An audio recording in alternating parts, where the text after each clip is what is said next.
which I guess y'all know that.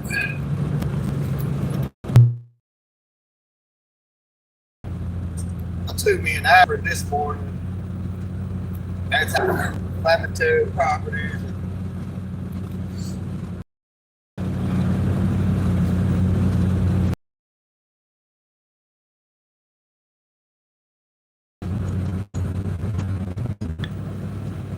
I never felt older. Like on the birthdays, they asked me, "Do you feel any older?" Like when I was a kid and everything, and when I was a young man. And I never did except my birthday that I turned 28. I woke up at 28. I did feel a little older that day. It was kind of weird. And I didn't feel nothing at 38. It seemed like a normal day. 2 days after that, I think, every day after that, I woke up hurt. But I really think it's from the work. I don't know how that happened. I don't know if I put my hands in cold water, cool down my blood, and then I touched the hot ladder, and I might have numbed my hands and not have known it was burning me. I don't know.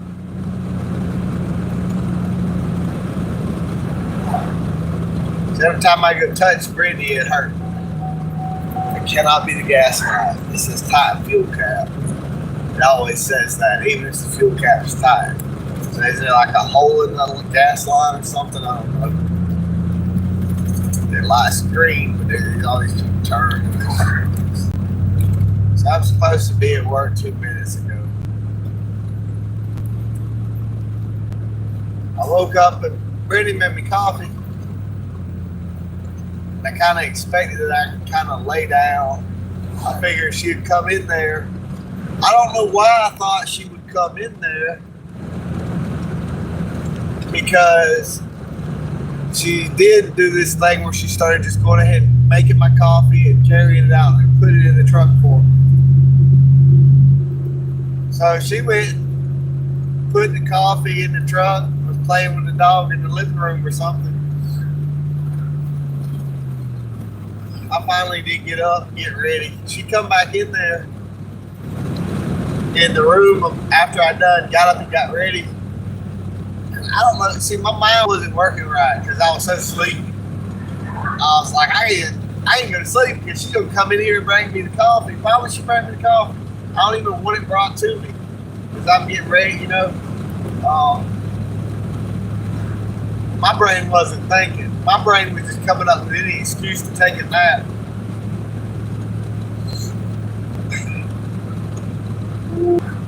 I tell you, this work week has beat me up. It's beat me up. I ain't never been this sore. I know I said that I think yesterday or the day before, but it's worse today for real. But it's the weekend after today. So it don't matter how bad it is, it's a good day. It's Friday. It don't matter. I took an aspirin. I take one every now and then. I almost never take them. I didn't start till this year.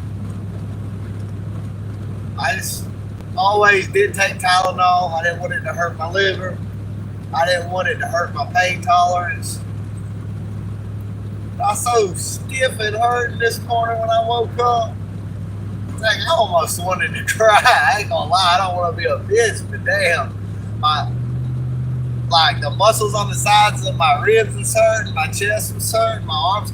I'm used to muscle pain because I used to be doing 100 push-ups every day, and then every 4 days I do like 300. I had built myself up, and I'm used to just waking up and hurting for 4 days, or till you heal up. Now, since I've been with Brittany, I just don't even work out no more. I go to work, I come home, I hang out with Brittany. I work out a little bit, like, not enough to even count. Like, every now and then I might be like, I'm going to go run today or lift weights today. I need to get back in it, I think. I think maybe carrying a bucket I don't even give myself that excuse, but I started saying carrying water to these trees after work is enough exercise. My buddy Kyle's running 5 miles.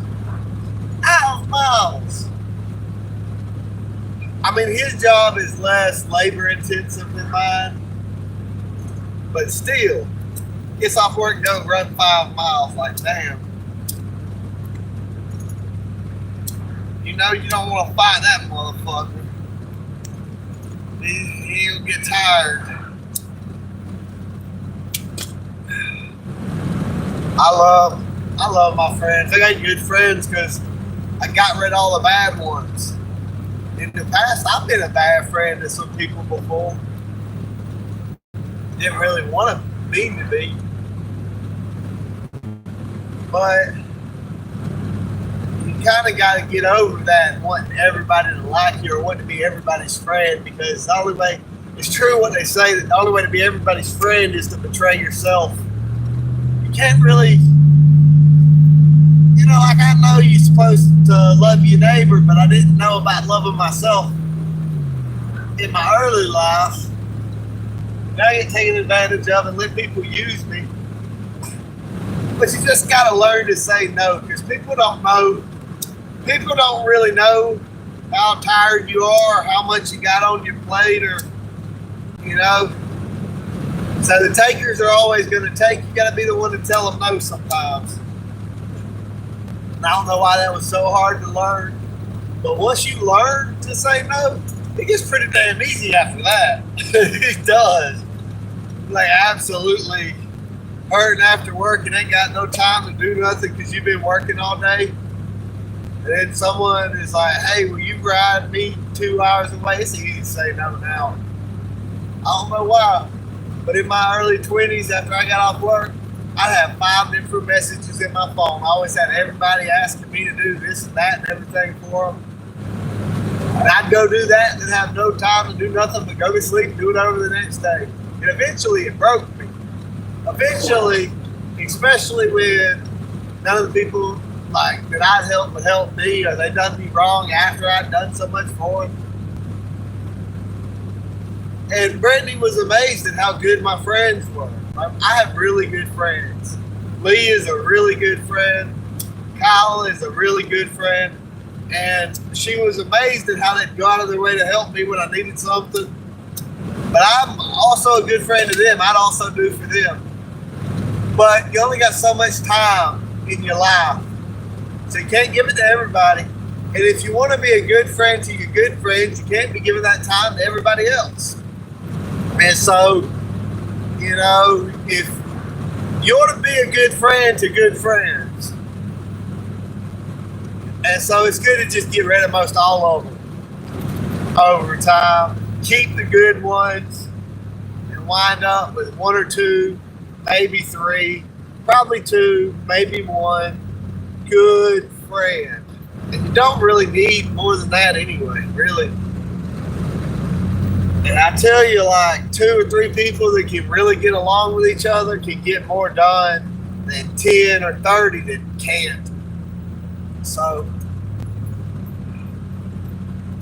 but also, you got to kind of get friends that have kind of the same lifestyle and experience as you so that they get it. You know, like if you're working all the time, a friend that doesn't have a job is not going to understand to respect your time, because to them, they kind of got infinite time, you know, and like you're not going to understand how broke they are of money, and they're not going to understand how broke you are of time. Okay, there's a green light. I'm starting to feel better now.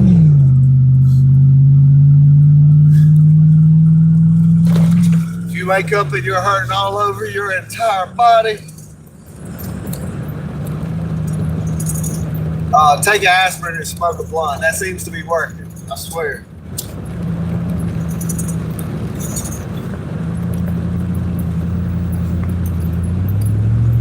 I think was Queen Elizabeth. Oh, I almost got my phone. I got my phone balanced on the steering wheel column. Queen Elizabeth smoked as a crow. These crows, y'all, they will put like a seed. I don't want to run over no crow, and I ain't gonna run over no crow. But like they'll put a seed in the road on my way to work so that you'll like run over it and crack it open. And like as you're driving to them, they'll pick it up and they'll move it because they're trying to judge your tire. Like they're trying to put it right in the right spot. And then like I'm seeing the crow, so I'm trying to straddle the crow because I'm like, I don't want to run over him. So if he don't move, and so when I move, then he moves. And you just got to trust that the crow knows what he's doing and that he'll get out of the way and just drive straight toward the motherfucker because he wants you to crack his acorn or a snail shell or whatever he wants you to crack open. And I like the crows. When I worked at Warmington Egg Farm, they kind of creeped me out though, but not no more. But at Warmington Egg Farm, they grew a lot of corn. They had cows and they had chickens. They had a big old factory, like longer than 2 football fields. I don't even know how many chickens was there. It was insane. But they had so much corn and they had cows and they had like not just 1 or 2 crows. They had like multiple hundreds of crows. And about the time I'd get off work, they would all gather around the place where the door is. And they would just look at you like all at the same time. And they would never do nothing. But it was just kind of weird. I got this feeling like, damn, if they did, that's a lot of crows. But they never bothered me. Not one of them ever even shit on my car. Like, but they were just so many of them there. But down here, there used to almost not be none. You'd see 1 or 2 every now and then in Wheeler County. But I've noticed that the crow population has been going up a lot. For sure. And the pigeons have moved into Vidalia, a little bit of pigeons. Not many of them, but they're like, hey, ain't nobody ate us yet. They'll be told their friends, there'll be more. I remember when Dawsonville got its first few pigeons. And they were big too, like almost chicken size. And we're getting really close to people too. They just started hanging out at the Kroger parking lot. I was like, what? When did this happen? Going over the Mount Vernon Bridge. Over the Oconee River. And these Indian named rivers like the Okwauke, Oconee, Okmulgee. So, you notice how a lot of them Native American Indian chants, they seem to just be chanting Yahweh. Is that like something they carried over? Or is that Hollywood made a Yahweh Indian chant? The Indians forgot their chant and started copying what they saw on TV? Or what? I don't know. Like, I just listened to some Indian music on YouTube or Native American music. Not like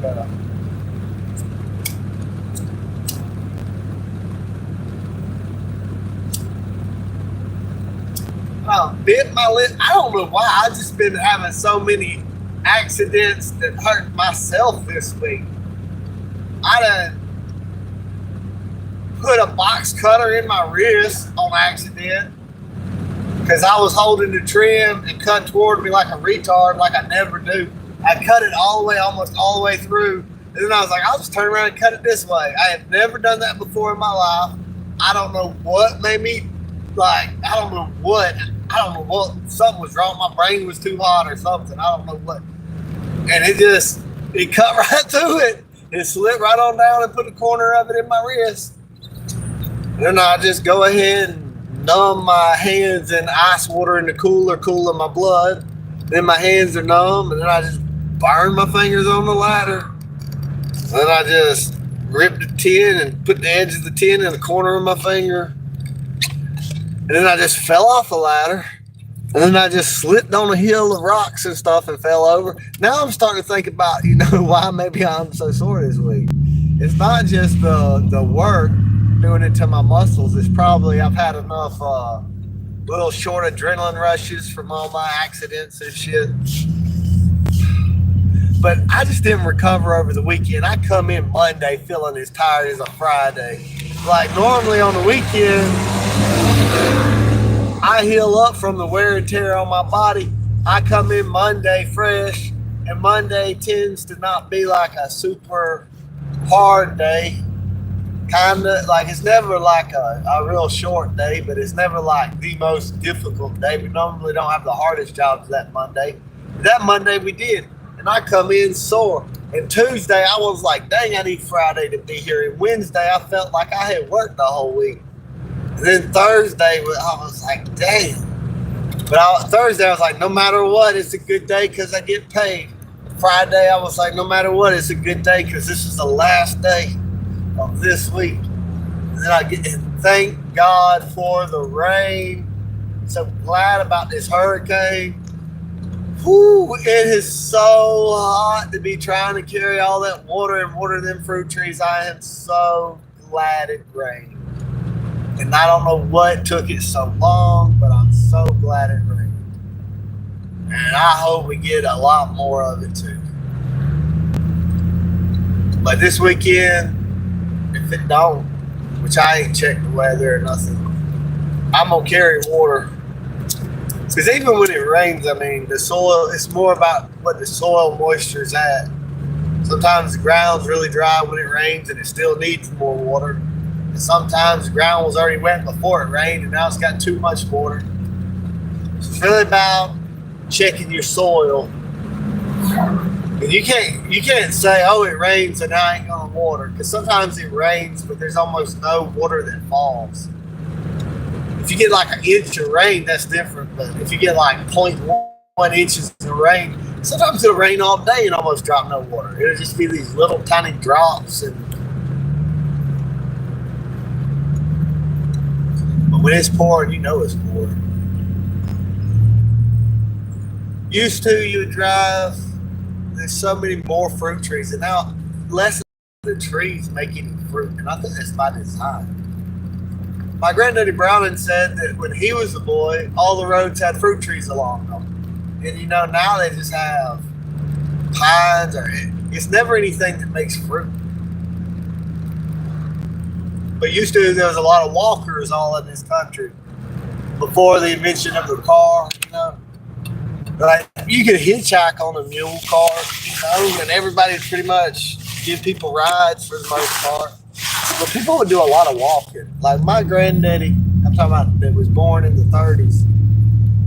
And in Wheeler County, you know, they didn't get electricity as fast in the country and everything. But I think until Roosevelt like pushed it out there. And then unfortunately they started voting commie for 50 years. But anyway, I didn't. And my daddy did. But I had to think to turn and watch the cars. I couldn't talk right. But he would go on dates with my granny just walking. They would just walk. They would just go walk 3 miles. And you know, if you got thirsty or hungry, there's fruit to eat. And people would plant fruit trees on the edges of their property or along the roads for anybody to have for free. It just, and like, you couldn't just, like when you went to kill a cow, you didn't have a freezer to put it in. So they just go ahead and share it with all their neighbors. But if their neighbors killed a hog or you know, they didn't share it with everyone. So they would share back and forth. The community was connected. They would, and there were a lot more musicians, like per person, back then for entertainment.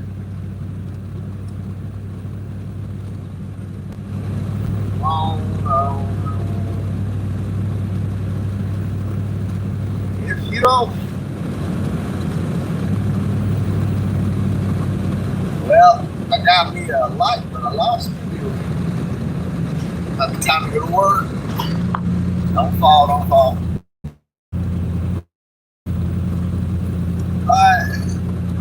in Scotland, like a lot of people, like in Allen, whether they were in Glenwood, Allen, like there used to be a really big farmers market in Scotland, Georgia, and a really big farmers market in Glenwood, Georgia. A lot of tobacco auctions in Glenwood, but all that's gone now. But back in my granddaddy's day, that was there. And people would go to Scotland from all around, and they would play the fiddle and dance, and that's where a lot of people would meet their wives. But my granddaddy met his wife because crop for his family. He had they were 12 of them, I think, and they all had mules. I don't know how many they were after JR died. I don't exactly remember. But anyway, they had a lot of farmland, and she come out there to pick purple hull peas, black eyed peas. And that's how he met her.